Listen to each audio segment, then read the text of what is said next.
I'm so excited. Today we're going to meet with Matt and Leslie. First met them when we were doing yard cleanups after the ice storm.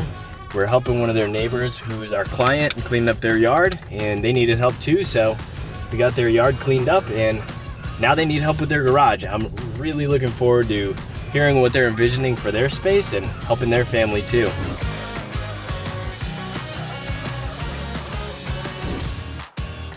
We're Matt and Leslie, and welcome to our disaster of a garage. So we need Jeff's help to make this house and the space a little more functional. We are kind of busting at the seams here and outgrowing our space, but we love the house and we love the neighborhood and we're not ready to move yet. So we kind of started thinking about ways that we could make this 3-car garage more functional. Right now, frankly, it's too hard to walk around in here sometimes. It's kind of treacherous and there's stuff on the floor, and a lot of that just has to do with us not really knowing where to put things. I'd like to never have to walk in here in the dark in a treacherous space with no organization. One of the things that really prompted this is we have an 11-year-old who is a drummer, and he plays really, really loud.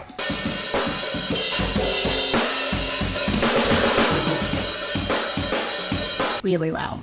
And between his bunk bed and his drum set, he has about this much space in his room.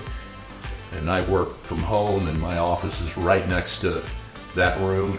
So a place where he can come out and a temperature control space. Also, he's gonna have all sorts of space if he wants to join a band, which we're actually hoping he'll do. A cool space for us to hang. Summer is already in full swing, triple digits, there's no air conditioning in there, we have an attic, there's a lot of attic work that needs to be done, and if Miles wants to start this band when he goes back to school, we only have a few short weeks to knock this project out.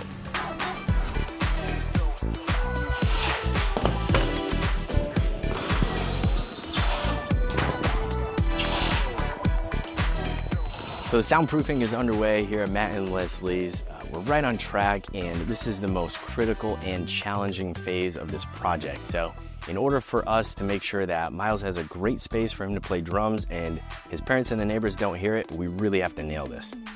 The first part of this is insulating the walls and ceiling.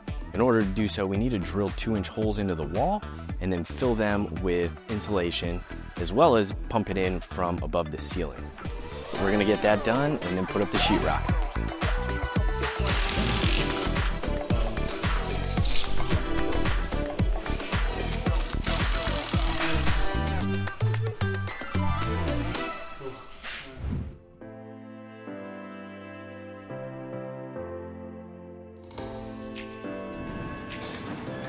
Hey, welcome back.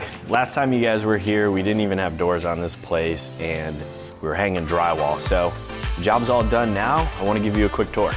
So the first thing you'll notice is we now have a huge flat screen TV here instead of coats on hangers. And we did that because they're using the space in a few different ways. As a gym for the daughters' gymnastics and as a music studio. You'll also notice we swapped out all the lighting and we took the door openers off the ceiling and moved them onto the wall because they want to use this space as a lifestyle space, which is really important with the gym. They can now do pull-ups and overhead presses without hitting the door opener. On this wall, there used to be this old workbench and we got that out of here.